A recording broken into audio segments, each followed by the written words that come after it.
नमस्कार साथियों।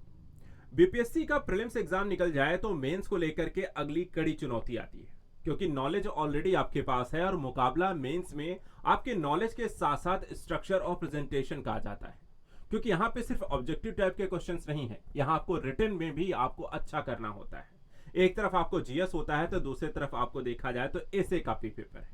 ऑप्शनल के साथ साथ सामान्य जनरल हिंदी का पेपर है। इन चीजों को लेकर के अपने आप में अगर सही रणनीति नहीं है तो आपका मेंस नहीं निकल पाता है।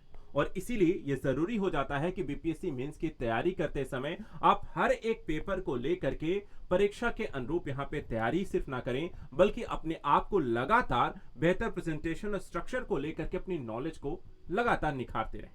ये कैसे करेंगे? जीएस पेपर 1 हो या जीएस पेपर 2, इसमें अधिकतम स्कोर कैसे लाएं? आंसर राइटिंग का सही तरीका क्या होगा? एसे को लेकर के स्ट्रेटजी क्या होनी चाहिए? साथ ही ऑप्शनल के चुनाव से लेकर के ऐसे कई सारे सवालों का जवाब आज हम इस वीडियो में आप सभी को देंगे। यानी बीपीएससी मेंस की तैयारी करने की सही रणनीति, जहां आप न सिर्फ मेंस को क्लियर करेंगे बल्कि आपका सिलेक्शन भी होना तय है। तो चलिए डिस्कस करते हैं इन सारी चीजों को। अगर आप भी बीपीएससी की तैयारी कर रहे हैं, प्रीलिम्स मेंस और इंटरव्यू को लेकर के यहाँ पर आपके मन में भी कई तरीके के सवाल हैं और खासकर मेंस की स्ट्रेटजी को लेकर के, तो इस वीडियो को पूरा जरूर देखें। आप सभी का स्वागत है आजाद बीपीएससी एकेडमी में। हम यहाँ पर बीपीएससी से रिलेटेड एग्जाम को लेकर के लगातार आपको गाइड करते हैं, आपकी तैयारी कराते हैं। तो चलिए आइए समझते हैं बीपीएससी मेंस की तैयारी को लेकर के जुड़े हुए सवालों की। सबसे पहले यहां पर बात कर लेते हैं। देखिए, बीपीएससी की अगर आप तैयारी कर रहे हैं तो उसका एक पैटर्न आप सबको पता होना चाहिए। पैटर्न क्या है? पैटर्न कुछ ऐसा है कि आपको 3 चरणों में परीक्षा होती है, जिसमें प्रारंभिक परीक्षा यहां पर आपको देखा जाए तो सामान्य अध्ययन का पेपर होता है। 150 आपको देखा है तो मार्क्स का है, 2 घंटे में आपका पेपर होता है। प्रीलिम्स आप क्वालिफाई करते हैं तो आपको मेंस लिखने का मौका मिलता है। अब मेंस में क्या हो, पहले के अकॉर्डिंग यहाँ पे थोड़े से परिवर्तन अब कर दिए गए हैं। जो नया यहाँ पे आपका मेंस का पैटर्न आया है उसमें व्यक्तिपरक और वस्तुनिष्ठ दोनों तरीके का है। यानी कि अगर हम यहाँ पे सामान्य हिंदी का पेपर देखें जो योग्यता आधारित आपको रहेगा, यानी कि क्वालिफाइंग तरीके का पेपर है, 100 नंबर का होता है। दूसरा यहाँ पर आपको सामान्य अध्ययन का पेपर है जो कि 300 नंबर का है। सामान्य अध्ययन का दूसरा पेपर भी 300 नंबर का है और निबंध का पेपर भी है जो कि 300 नंबर का। ये सभी यहाँ पे व्यक्तिगत आपको लिखना है, आपको यहाँ पे रिटन एग्जाम है, आपको यहाँ पे डिस्क्रिप्टिव आपको चीजों को लिखना पड़ेगा। वहीं आपका जो 5वां पेपर वैकल्पिक प्रश्न पत्र है जो कि आपका ऑप्शनल पेपर है, ये भी 100 नंबर है, ये आपकी योग्यता परीक्षा के आधार पर रहेगा। यानी कि यहाँ पे जो नंबर आपको जुड़ेंगे वो तो आपको जीएस पेपर 1, 2 और निबंध के जुड़ते हैं। समय कितना मिलता है आपको? 3 घंटे का मिलता है। और जब आप इन तीनों ही पेपर में अच्छा स्कोर करने के साथ साथ जो क्वालिफाइंग तरीके के पेपर उसमें भी यहाँ पर आप स्कोर लेकर आते हैं, तब आपको लिखने का मौका, यानी कि आपको अच्छा लिखने के बाद आपको इन 1100 अंकों के बाद टोटल यहाँ पे आपको मिलता है एक मौका इंटरव्यू देने का। इंटरव्यू जो में आप अच्छा स्कोर करेंगे तो वहां पर एक फाइनल मेरिट बनेगी और उस मेरिट के आधार पर ही आपका सिलेक्शन होता है। उसमें सबसे जरूरी जो पहलू है अगर हम देखें तो यहां पर आपका जो सबसे जरूरी पहलू है 900 नंबर का मेंस, जिसमें आते हैं ये 3 पेपर, खासकर सामान्य अध्ययन पेपर 1 और 2 और साथ ही निबंध। इसमें मैक्सिमम स्कोर करना होता है और इसको लेकर के अगर आपकी स्ट्रेटजी सही है तो आप यहां पर बहुत अच्छा करके आ सकते हैं, और अगर आपकी स्ट्रेटजी गलत है, आपकी तैयारी सही दिशा में नहीं है, तो आप बहुत खराब भी कर सकते हैं। तो अगर आपने प्रीलिम्स निकाल लिया है, आपके पास मौका है कि आप इस साल एग्जाम क्लियर कर सकते हैं, तो उस मौके को गंवाना नहीं है। क्या करना है? करना है ये कि आपको पेपर वाइज आपको स्ट्रक्चर क्रिएट करना है, आपको एक प्लान बनाना है और उस प्लान के अकॉर्डिंग ही काम करना है। हर एक पेपर की देखा है तो डिमांड अलग है। वैकल्पिक विषय को लेकर के अलग है, हिंदी को लेकर के अलग है, निबंध को लेकर के अलग है और सामान्य अध्ययन को लेकर के अलग है। इनको हम एक एक करके आप सभी के लिए डिस्कस करते हैं कि आखिर हर एक पेपर वाइज आपकी स्ट्रेटजी कैसी होनी चाहिए। शुरुआत चलिए करते हैं यहां पर आपको सबसे पहले हिंदी को पेपर को लेकर के। हिंदी का जो पेपर यहाँ पर सामान्य अध्ययन का जो सामान्य हिंदी का ये पेपर आपको देखा जाए तो कुल 100 अंकों का होना है। क्वालिफाइंग तरीके का पेपर है, 30 से 40% यहाँ पर आपको मार्क्स होने चाहिए। 3 घंटे का आपको समय होता है। हिंदी के पेपर में आपसे पूछा क्या जाता है? हिंदी के पेपर में पूछा जाएगा आपको निबंध, व्याकरण, वाक्य रचना और संक्षेपण, सारांश करना। इनको लेकर के आपकी स्ट्रेटजी कैसी होनी चाहिए? तो देखिए यहां पे सबसे पहले एक एक करके इन सारी चीजों को डिस्कस कर लें। सबसे पहले यहां पर हम बात करते हैं निबंध को लेकर के। निबंध जो होगा 600 से 800 शब्दों में होगा। इसको लिखने के लिए आपकी जो भाषा है वो सरल होनी चाहिए। दूसरा, शुद्धता का ध्यान रखना है और तीसरा, जो आपकी स्पष्ट भाषा के साथ जटिल संस्कृत शब्दों से बहुत ज्यादा बचना है कि ऐसी चीजें न लिखकर आ जाए कि जो आपको यहाँ पर समझ में आए या बहुत ज्यादा यहाँ पर समय जाए या फिर यहाँ पर एक नेगेटिव इंपैक्ट क्रिएट के गलतियां करने से बचना है। इसके अलावा जो स्ट्रक्चर होनी चाहिए, यहां पर देखा 3 पार्ट में आप यहां पर इसको डिवाइड करके लिख सकते हैं। सबसे पहले आपको निबंध लिखने के लिए आपको भूमिका लिखनी है, जिसमें परिभाषा, उदाहरण, एग्जाम्पल आप दे करके उसकी शुरुआत कर सकते हैं।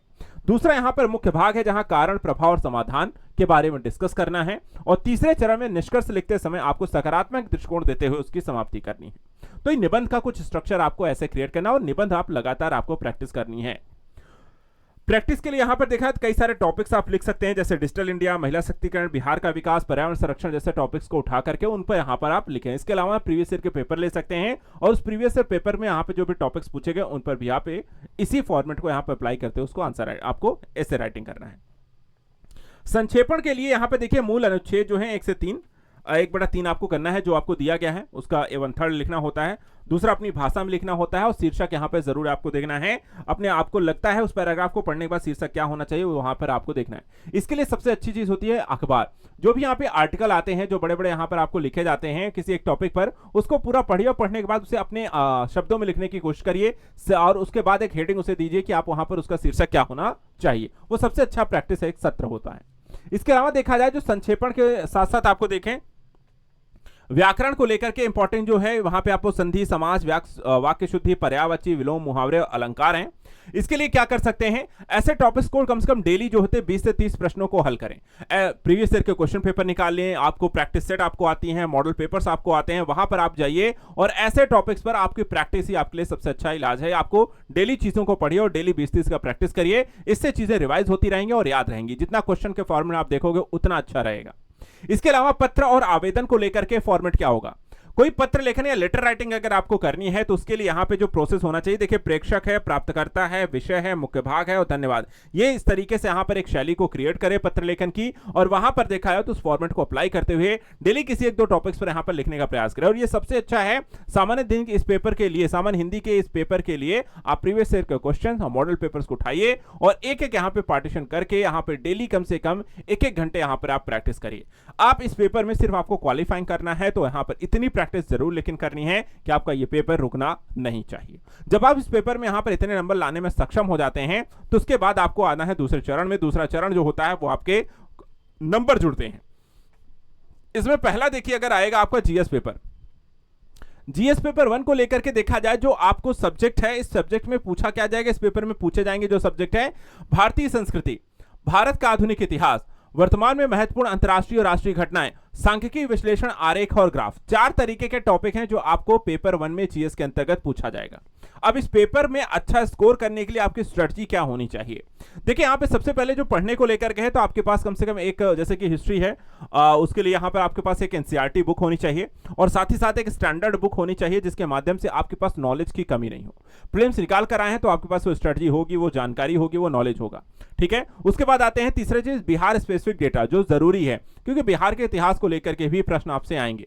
तो ऐसी स्थिति में बिहार के बारे में स्पेसिफिक यहां पर किताब हो, उसके बारे में आप डिटेल से पढ़ें और उस तरीके की नॉलेज के बाद यहां पर कोशिश करना है एक टाइमलाइन और मैप के माध्यम से चीजों को प्रैक्टिस करना है। क्योंकि इतिहास के घटनाक्रम क्या होते हैं कि कई बार बहुत ज्यादा इतिहास अपने आप देखें, प्राचीन से मध्यकालीन, फिर आपको आधुनिक भारत, फिर आर्ट एंड कल्चर है, फिर बिहार का भी इतिहास है, तो काफी कुछ हो जाएगा। उसको याद करने का, इतिहास को पढ़ने का सबसे अच्छा तरीका यह है कि आप फ्लो चार्ट बनाइए, डेटा है, टाइमलाइन को मैप के प्रैक्टिस के हिसाब से उसको स्टडी करें।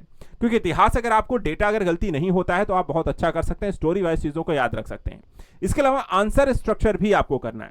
इस पेपर में आपके पास नॉलेज होने के बाद जो सबसे कड़ा मुकाबला होता है वो है आपकी प्रेजेंटेशन को लेकर के, आपका स्ट्रक्चर को लेकर के। अगर आप क्वेश्चन आने के देखने के बाद आप तुरंत उसका स्ट्रक्चर बनाने में सक्षम हैं, सही तरीके से लिखने में सक्षम हैं, तो वहां पर आप अच्छा करके आ सकते हैं। लेकिन अगर आप इन दोनों चीजों में अच्छे नहीं हैं तो स्कोर भी अच्छा नहीं कर पाएंगे। अब देखिए यहां पे करना क्या है, देखिए आंसर राइटिंग का स्ट्रक्चर भी 3 ही स्टेप है। आपको इंट्रो लिखना है, आपको मेन बॉडी लिखनी है और आपको कंक्लूजन लिखना है। इंट्रो हमेशा यहां पर देखा जाए तो आपको कैसा लिख सकते हैं, आपको एक definition based, data based, constitutional references या फिर यहां पे करंट ओरिएंटेड कोई भी एग्जांपल देकर के आप चीजों को स्टार्ट कर सकते हैं। आपका क्वेश्चन डिपेंड करेगा कि आपको किस तरीके के यहां पे इंट्रो लिखना है, ठीक है। तो क्वेश्चन कैसा आता है उसको पढ़िए और क्वेश्चन को पढ़ने के बाद आपको इन तरीके 3 से 4 तरीके का इंट्रो होता है, उनमें से जो सबसे सटीक बैठता है उस क्वेश्चन पे उसका इंट्रो स्टार्ट करना है।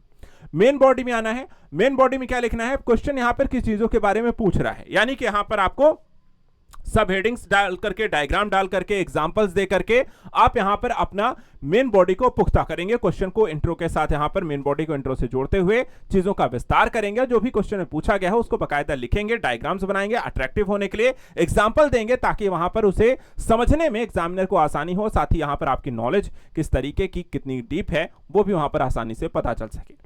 जब आप उत्तर को खत्म कर रहे होंगे, कंक्लूजन कर रहे होंगे, कंक्लूजन करते समय वे फॉरवर्ड है, गवर्नमेंट को एक स्कीम है, एसडीजी का कोई प्लान है, उस अकॉर्डिंग यहां पर उसको जोड़ते हुए उस निष्कर्ष को फिनिश कर सकते हैं कि इसकी प्राप्ति करना है, सरकार ने ये योजना इसके लिए चला रखी है, ऐसा कुछ लिखते हुए आप, या फिर अपना कुछ सुझाव देते हुए उसे आप समाप्त कर सकते हैं। ये अच्छा तरीका होता है और इसी फॉर्मेट को बार बार हर क्वेश्चन में अप्लाई करना है ताकि आप इस पे अच्छा कर सकें। समझ में आ गई बात? तो जीएस पेपर 1 को लेकर के आपकी स्ट्रेटजी कुछ ऐसी होनी चाहिए। इसके बाद आते हैं जीएस पेपर 2 को लेकर के। जीएस पेपर 2 जो होता है, अगर हम देखें इसमें ज्यादातर जो सब्जेक्ट आपको है, जैसे कि भारतीय राजनीति है, भारतीय अर्थव्यवस्था है, भारत का भूगोल है, विज्ञान और प्रौद्योगिकी है, साथ ही बिहार से संदर्भित यहां पे नॉलेज है। तो ये सारी जानकारी जो होती है आपको पेपर 2 में पढ़नी।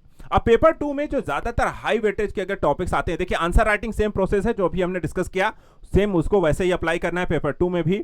अब यहां पर देखा है जो पेपर 2 को लेकर के एक स्ट्रेटजी है, इसमें देखना ये भी है क्योंकि कई सारे सब्जेक्ट हैं, कई सारे सब्जेक्ट में यहां पर आपको ये ढूंढना होता है कि वेटेज यहां पर कहां से किसका ज्यादा रहता है। जैसे कि देखा है पंचायती राज बिहार हो गया, कोऑपरेशन फेडरलिज्म हो गए, बिहार बजट और इकोनॉमी सर्वे हो गया, वेलफेयर स्कीम हो गए, इन चीजों को पढ़ के जरूर जाना है क्योंकि एग्जाम में देखा है तो बहुत जरूरी हो जाता है। जो करंट और लेटेस्ट अपडेट आती हैं, कुछ परिवर्तन होता है, नई, ये पूरा का पेपर देखें, चाहे इकोनॉमी हो, चाहे भूगोल हो, या पॉलिटी, भूगोल और साइंस एंड टेक, ये करंट ओरिएंटेड पेपर रहता है। ज्यादातर जो करंट में डेवलपमेंट हुई होती है उससे रिलेटेड क्वेश्चन इसमें ज्यादा आते हैं, इसलिए यहां पर आपको ये पेपर को इसी तरीके से पढ़ के जाना है। जो करंट के एस्पेक्ट डेवलप हुए उनको पढ़ करके जाना है ताकि इस पेपर में आप अच्छा कर सकें। ये एक स्ट्रेटजी रहती है आपके पेपर 2 को लेकर के। इसके बाद बात करें आपके एसे राइटिंग को लेकर के। देखिए यहां पे एसे का अपना अलग से एक पेपर होता है जो कि एक गेम चेंजर रहता है, जहां आप मैक्सिमम स्कोर कर सकते हैं। जीएस के पेपर की बात करें यहां पे, सॉरी एसे के पेपर में यहां पे नैतिक और दार्शनिक निबंध आ सकते हैं, वास्तविक काल्पनिक निबंध हो सकते हैं, सामाजिक, आर्थिक, राजनीतिक, धार्मिक, प्रशासनिक मुद्दों से संबंधित निबंध हो सकते हैं, आत्मनिर्भर भारत, डिजिटल भारत से संबंधित निबंध होगा, बिहार की समस्याओं, समाधान, संभावनाओं से संबंधित निबंध होंगे, बिहार की लोकप्रिय कहावतों, मुहावतों से संबंधित निबंध होंगे। इस तरीके के निबंध होंगे जो आपको पूछे जाएंगे इस पेपर में। अब यहां पर देखा जाए आप अच्छा स्कोर कैसे करेंगे। देखिए एक स्ट्रक्चर मॉडल आपको सब बीपीएससी में ऐसे जो होती है, अगर आपका अच्छा स्कोर लाना है तो बस स्ट्रक्चर पर ध्यान देना, आपके पास नॉलेज जो है उसी को सही तरीके से प्रेजेंट करना आना चाहिए।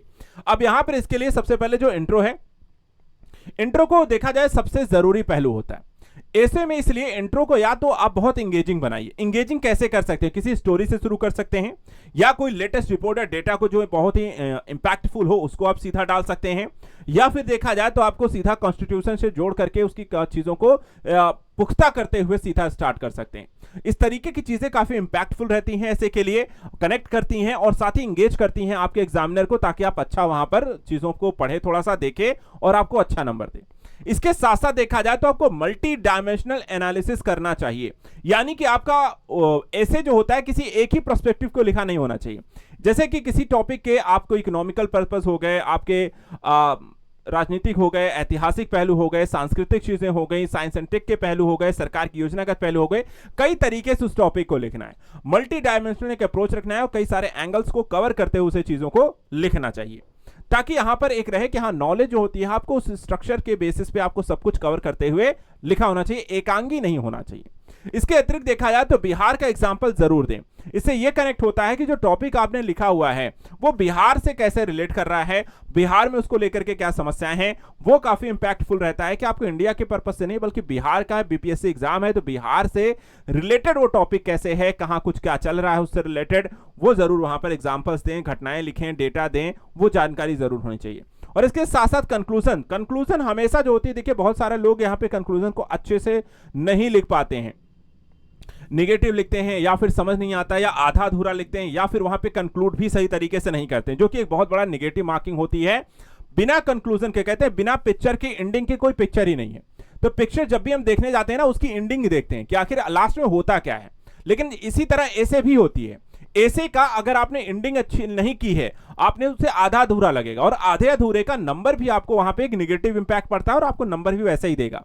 इसलिए यहां पर आपके कंक्लूजन जो होती है एंडिंग की तरह है फिल्मों की, और वो बहुत अच्छी होनी चाहिए, पॉजिटिव होनी चाहिए। क्योंकि लास्ट में पिक्चर में हम भी देखते हैं ना, पॉजिटिव अगर एंडिंग है तो वहां पर हीरो जैसे होता है, एक पिक्चर का हीरो होता है, हीरो के अगर अकॉर्डिंग सारी चीजें ही यहां पर लास्ट में होती हैं, वो जीतता है, उसको दिखाया जाता है, तो हमें अच्छी लगती है, उससे ज्यादा हमें पसंद आती है।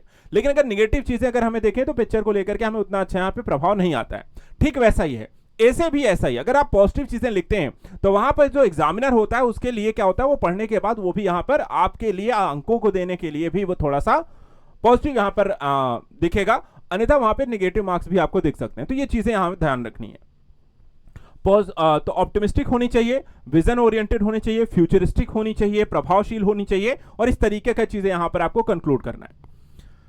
ऐसे के बाद जो होता है लास्ट में अगर हम देखें तो आपका ऑप्शनल का पेपर होता है एक और, जो भी योग्यता आधारित है। अब देखिए ऑप्शनल का सब्जेक्ट क्या है, हर यहां पे देखा जाए तो व्यक्ति का अलग हो सकता है, और ऑप्शनल सब्जेक्ट को लेकर के देखिए जो भी आपने चुनाव कर रखा है उसी के अकॉर्डिंग आपको मेहनत करनी है। ऑप्शनल चुनने के तरीके भी अपने हैं, किसी को देखा जाए तो आपको ग्रेजुएशन के बैकग्राउंड को देख करके किसी ने लिया होगा, किसी ने प्रीवियस ईयर के ट्रेंड को समझ करके अच्छा इसमें ज्यादा सिलेक्शन हो रहे हैं तो उसके आधार पर लिया होगा, किसी ने यहाँ पे जो मटेरियल के अवेलेबिलिटी यहाँ पर है कि हाँ यार इसका पढ़ने का सारा कुछ कंटेंट मेरे पास है या मिल जाएगा मुझे, तैयारी मेरी अच्छी हो जाएगी, तो उसको लेगा, किसी भी बेसिस पर लिया हो आपने ऑप्शनल को। या फिर बहुत ज्यादा लोग पॉपुलर ऑप्शनल भी चुनते हैं कि हाँ यार ज्यादातर जैसे कि तैयारी कर रहे हैं तो आपके आसपास लोग ज्यादातर, कोई किसी ने कहा कि भैया मैं ज्योग्राफी है, कि ज्यादातर लोग या तो हिस्ट्री ले रहे हैं, पब्लिक एडमिनिस्ट्रेशन ले रहे हैं, पॉलिटिकल साइंस ले रहे हैं, तो ये सब यार ज्यादातर लोग बच्चे चुनते हैं। ऑप्शनल जो भी आपका रहा हो, डजंट मैटर आपने क्या लिया है, तैयारी आपकी अच्छी होनी चाहिए, आपके सब्जेक्ट पर आपकी पकड़ होनी चाहिए, आप यहां पर जो भी क्वेश्चन आपसे पूछा उसको आपको करके आना चाहिए। इसलिए मल्टीपल टाइम रिवीजन करें, जैसे आपके जीएस के हिस्ट्री, पॉलिटी, ज्योग्राफी अन्य सब्जेक्ट को पढ़ रहे हैं उसी तरीके से अपने ऑप्शनल सब्जेक्ट को भी तैयार रखें। प्रीवियस ईयर के क्वेश्चन पेपर उठाएं और उसको यहाँ पर मार्किंग करके आए, टिक करके आए, और साथ ही साथ यहाँ पे प्रैक्टिस ज्यादा से ज्यादा करें। क्वेश्चन जो है 20 से 30 यहाँ पर डेली हल करने की कोशिश करें।